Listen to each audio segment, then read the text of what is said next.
Hi students, next हमारा है tenth जो हमारा टाइप ऑफ मैट्रिसेस में है वो है यूनिट मैट्रिक्स या identity matrix.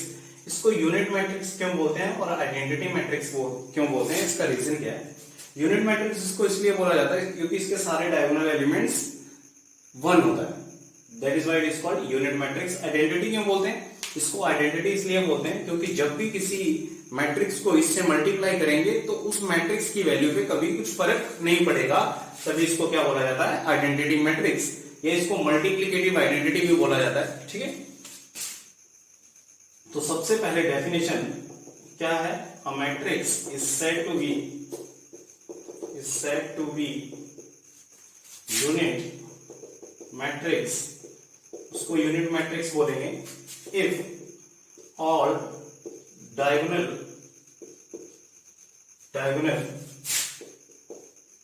elements are equal to क्या हो, are equal to 1 and all of diagonal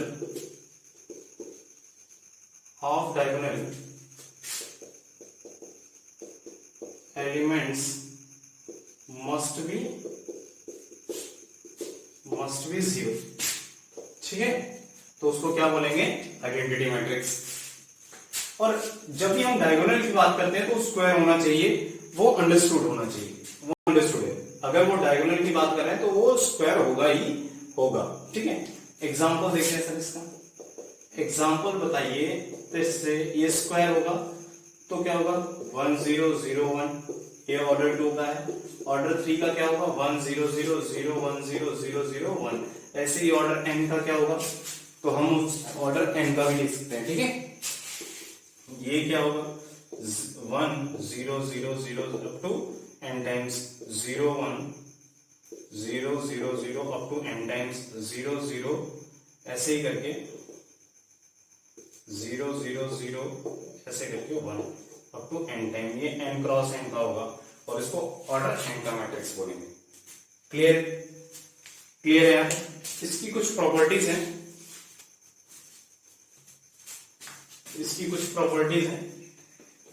properties of unit matrix.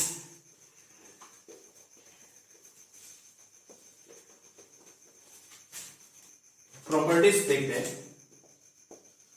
Properties कुछ है। फर्स्ट प्रॉपर्टी क्या है, अगर इसका पावर n, इसको कितने भी बार मल्टीप्लाई करो तो वो हमेशा क्या रहेगा, वो i ही रहेगा।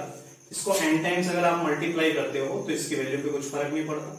ठीक है, अगर कोई i यूनिट मैट्रिक्स है उसका इनवर्स लेते हो तब भी ये i रहेगा। थर्ड प्रॉपर्टी क्या है, इसका डिटर्मिनेंट क्या होता है, ये 1 होता है।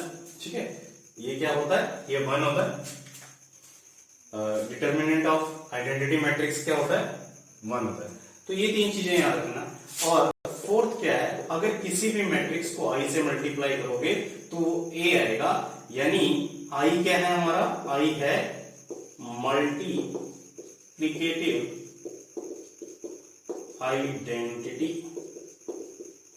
और एक काम और, इसको हम यूज तब कर सकते हैं, उसको आप 5th पॉइंट कर सकते हो। अगर कोई स्केलर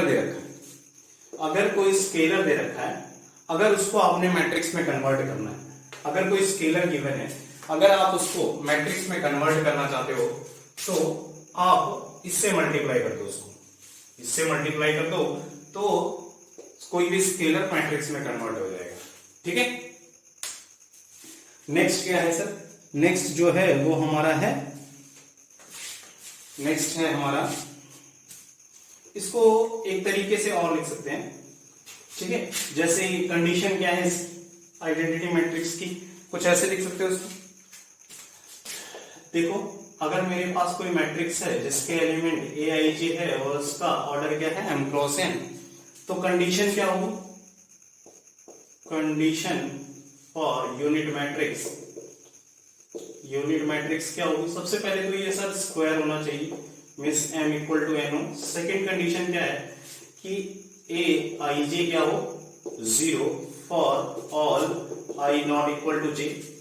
ठीक है, थर्ड कंडीशन क्या है सर, a i j क्या हो 1 हो for all I equal to J, ठीक है, तभी ये क्या होगा, तभी ये क्या होगा, यूनिट मैट्रिक्स होगा। नेक्स्ट कौन सा है सर, नेक्स्ट है ट्रायंगुलर,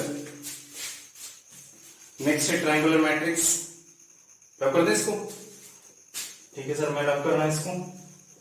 नेक्स्ट है आपका 11th triangular matrix. Triangular matrix दो तरीके के होते हैं, एक होगा सर, ध्यान से देखना जरा, एक होगा अपर ट्रायंगुलर, अपर ट्रायंगुलर, एक होगा लोअर ट्रायंगुलर।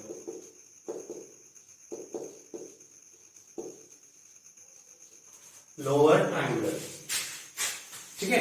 अपर ट्रायंगुलर कब होगा ये देख लेते हैं, और लोअर ट्रायंगुलर कब होगा। अपर ट्रायंगुलर मैट्रिक्स को कब बोलेंगे, जब डायगोनल्स बिलो द, जो एलिमेंट्स हैं वो बिलो द डायगोनल्स 0 होंगे। क्या है, एलिमेंट्स बिलो, ये 11th है, ये 12th है और ये 13th है। ट्रायंगुलर मैट्रिक्स जब भी बात करें तो या तो वो अपर होगा या लोअर होगा, ठीक है। तो elements below the diagonal should भी क्या होने चाहिए, शुड बी 0, ठीक है। यहां पे क्या होंगे, अगर ये अपर है तो एलिमेंट्स बिलो द डायगोनल 0 होंगे, अगर ये लोअर है तो अबव द डायगोनल 0 होंगे। एलिमेंट्स अबव द डायगोनल क्या होंगे, अबव द डायगोनल क्या होंगे, 0 होंगे, ठीक है। एग्जाम्पल बताइए सर, इसका एग्जाम्पल है, आपने अपर ट्रायंगुलर मैट्रिक्स को यू से रिप्रेजेंट करते हैं, और ये होगा सर कुछ ये 1 2 3 4 5 6 0 0 0, और ये जब हम इन जीरोस को मिलाएंगे तो ट्रायंगल ऊपर की तरफ दिखेगी। सर ये याद करने का तरीका और कोई ऐसा कुछ है नहीं। यहाँ पे एग्जांपल देखते हैं, लोअर ट्रायंगुलर को एल से रिप्रेजेंट करेंगे, ठीक है। तो ये कुछ होगा 1 0 0 2 3 0 4 5 6। अब ये क्या है, ये डायगोनल अबव द डायगोनल है और ये एलिमेंट बिलो द डायगोनल है। ये क्या है, बिलो, और ये क्या है, above the diagonal, elements above the diagonal. Clear है यहां तक, अबव द डायगोनल। तो क्या होगा, इन जीरोस को मिलाओगे तो क्या बन जाएगा, ट्रायंगल नीचे की तरफ दिखेगी। तो सर 13 यहां तक क्लियर हो गया आपको। नेक्स्ट क्या होगा, एक चीज और देखना है, ये 0 होने चाहिए, ये में और में नॉट बी 0। ये जो डायगोनल हो या एलिमेंट्स अबव द डायगोनल हो, में और में नॉट बी 0। सिमिलरली यहां भी डायगोनल्स ऑन डायगोनल एलिमेंट्स और बिलो द डायगोनल एलिमेंट्स में और में नॉट बी 0, ठीक है, तभी वो अपर या लोअर ट्रायंगुलर ही कहलाएगा। तो सर ट्रायंगुलर मैट्रिक्स क्या होगा, अगर कोई मैट्रिक्स या अपर हो या लोअर हो, इधर अपर हो या लोअर हो तो उसको ट्रायंगुलर मैट्रिक्स कहेंगे। क्लियर है। नेक्स्ट है sir 14th idempotent matrix. Next क्या है हमारा, आइडेम्पोटेंट मैट्रिक्स। आइडेम्पोटेंट मैट्रिक्स कहता है, ये मेरा 14th है, आइडेम्पोटेंट मैट्रिक्स। आइडेम्पोटेंट मैट्रिक्स क्या होता है, कहता है a matrix is said to be idempotent. A matrix is said to be idempotent. Idempotent if a square a के इक्वल हो। अगर किसी भी मैट्रिक्स का स्क्वायर उसी मैट्रिक्स के इक्वल आ जाए तो हम उसको क्या बोलेंगे, उसको आइडेम्पोटेंट बोलेंगे। नेक्स्ट कौन सा है सर, नेक्स्ट है सर हमारा इनवॉल्यूटरी मैट्रिक्स। नेक्स्ट है हमारा इनवॉल्यूटरी मैट्रिक्स। 15th है हमारा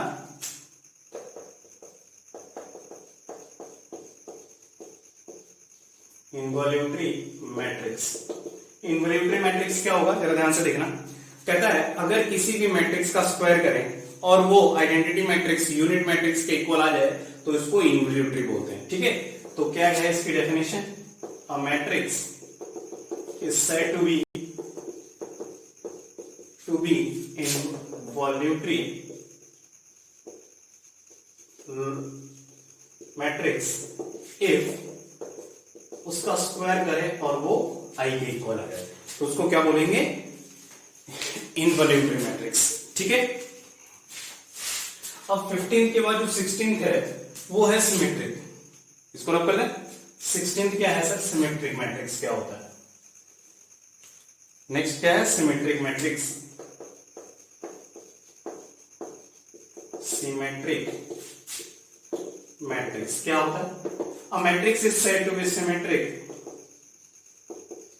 A matrix is said to be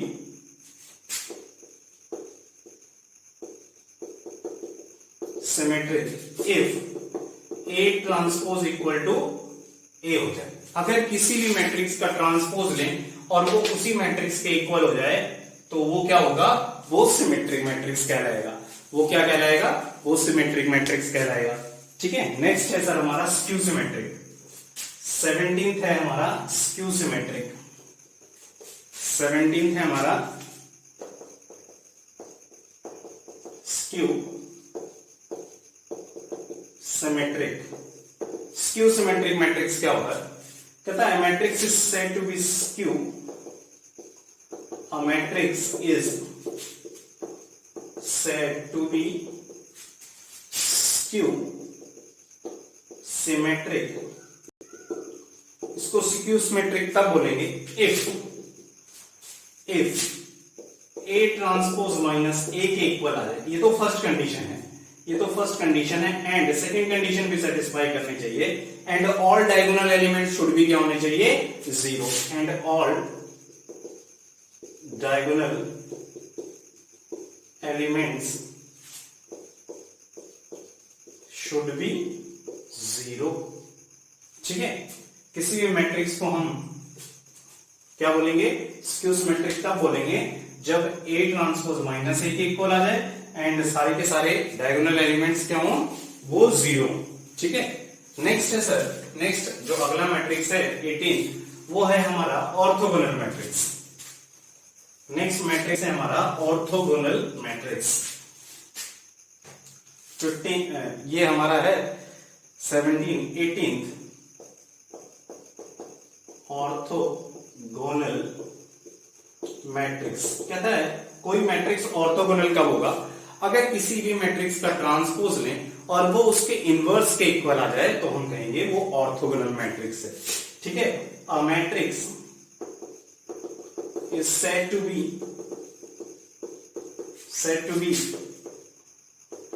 orthogonal if A transpose उस मैट्रिक्स का ट्रांसपोज उसी के इनवर्स के इक्वल हो जाए तो हम कहेंगे वो गिवन मैट्रिक्स क्या है? ऑर्थोगोनल। एक चीज और समझनी है हमें यहाँ पे, अगर किसी भी मैट्रिक्स का ट्रांसपोज उसके इनवर्स के इक्वल है तो हम क्या कर रहे हैं? राइट से A से मल्टीप्लाई कर रहे हैं दोनों में। A transpose into A inverse into A। आपको पता है किसी भी मैट्रिक्स का इनवर्स अगर A से मल्टीप्लाई करें तो वो I हो जाता है। तो बिल्कुल हो रहा sir, A transpose into A क्या हो गया? I हो गया। अब मैं क्या कर रहा हूँ? दोनों तरफ डिटर्मिनेंट ले रहा हूँ। मैंने दोनों तरफ डिटर्मिनेंट लिया। आपको तो पता है सर डिटर्मिनेंट ऑफ I क्या होगा? ये 1 होगा।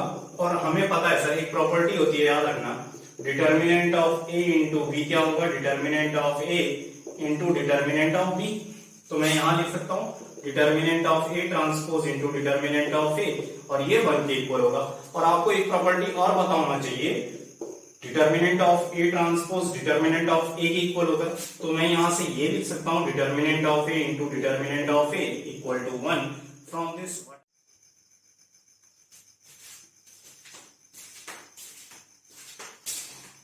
हाय स्टूडेंट्स, हमने लास्ट में हमने क्या किया था? ऑर्थोगोनल मैट्रिक्स के लिए कंडीशन क्या थी ऑर्थोगोनल मैट्रिक्स की? कंडीशन देखते हैं, A ट्रांसपोज किसके इक्वल हो जाएगा? A इनवर्स के। अब क्या कर रहा हूं मैं? दोनों तरफ A से मल्टीप्लाई कर रहा हूं राइट साइड से। A transpose into A equal to A inverse into A. A transpose into A क्या होगा, ए इनवर्स इंटू ए, ये आई होता है। अब मैं क्या कर रहा हूँ, ए ट्रांसपोज इंटू ए किसके इक्वल हो गया, ये आई के इक्वल हो गया। अब मैं डिटर्मिनेंट ले रहा हूँ both side, taking determinant both side, but we are getting determinant of I is 1। और हमें पता है सर, एक प्रॉपर्टी आपको पता होनी चाहिए, ये फर्स्ट प्रॉपर्टी है, नोट करके लिख लेते हैं इसको। नोट है determinant of A into B क्या हो जाएगा, determinant of A into determinant of B. ठीक है, एक और चीज याद रखनी है जो आपको, एक determinant of A transpose equal to किसके होता है, डिटर्मिनेंट ऑफ ए। एक है तो क्या, determinant of A transpose into determinant of A equal to 1। यहां से मैं ये लिख सकता हूँ, डिटर्मिनेंट ऑफ ए ट्रांसपोज किसके इक्वल होता है, डिटर्मिनेंट ऑफ ए के into determinant of A equal to 1। यहां से क्या लिख सकते हो, डिटर्मिनेंट ऑफ ए स्क्वायर किसके इक्वल आ गया, डिटर्मिनेंट ऑफ ए स्क्वायर 1 के equal, determinant square equal to 1 आ गया। यहां से क्या लिखते हो, determinant of A equal two plus minus 1। तो अगर कोई भी ऑर्थोगोनल मैट्रिक्स है तो उसका डिटर्मिनेंट अगर आप लेते हैं तो वो 1 के इक्वल होगा। इसका मतलब ऑर्थोगोनल प्रूफ करने के लिए अगर किसी भी मैट्रिक्स का डिटर्मिनेंट ले और वो प्लस माइनस 1 आ जाए, उसकी एब्सोल्यूट वैल्यू निकालेंगे। अगर इसकी एब्सोल्यूट वैल्यू निकालेंगे, एब्सोल्यूट मतलब मॉड लेना है, एब्सोल्यूट वैल्यू निकालें तो ये हमेशा क्या आएगा, ये 1 आएगा। यानी ऑर्थोगोनल मैट्रिक्स अगर किसी को प्रूफ करना है तो उसका एब्सोल्यूट वैल्यू 1 आ जाए तो वो ऑर्थोगोनल होगा। क्लियर है यहाँ तक? ठीक है, नेक्स्ट जो डिस्कस करने जा रहे हैं सर, कॉम्प्लेक्स मैट्रिक्स के बारे में डिस्कस करेंगे। ठीक है, 19th, 20th और 21st टाइप ऑफ मैट्रिक्स होगा हमारा। तो हेडिंग डालो sir, complex matrices. Complex matrices, complex matrices को ब्रॉडली 3 क्लास में कैटेगराइज किया जाता है। सबसे पहला है Hermitian, Hermitian matrix, skew Hermitian,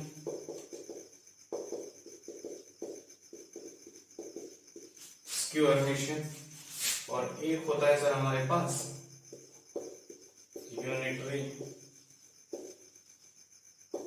matrix, unitary matrix. तो कौन कौन सा है सर, हर्मिशियन, स्क्यू हर्मिशियन और यूनिटरी मैट्रिक्स। हर्मिशियन की कंडीशन क्या है, सबसे पहले सारे के सारे पहले तो कॉम्प्लेक्स होने चाहिए, यूनिटरी भी कॉम्प्लेक्स होना चाहिए। ठीक है, कंडीशन क्या है, ए ट्रांसपोज कॉन्जुगेट किसके इक्वल होना चाहिए, ए की इक्वल होना चाहिए। ठीक है, यहां पे ए ट्रांसपोज कॉन्जुगेट माइनस ए के इक्वल होना चाहिए, एंड ऑल डायगोनल एलिमेंट्स क्या होने चाहिए, डायगोनल एलिमेंट्स क्या होने चाहिए, ऑल डायगोनल एलिमेंट्स क्या होने चाहिए, इक्वल टू 0 होने चाहिए।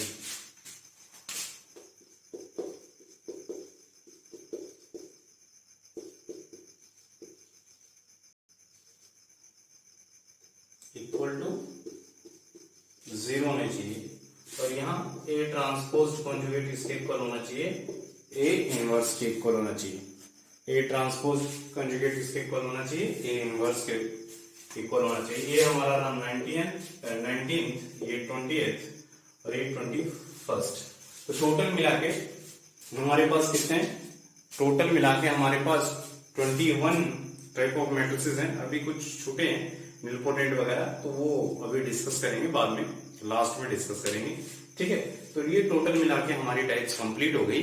अब नेक्स्ट लेक्चर में हम क्या करेंगे, एडिशन, सब्ट्रैक्शन, उसके बाद scalar multiplication, multiplication of 2 matrices, multiplication कैसे करते हैं मैट्रिसेस की, वो सारी चीजें हम अपने नेक्स्ट लेक्चर में डिस्कस करेंगे।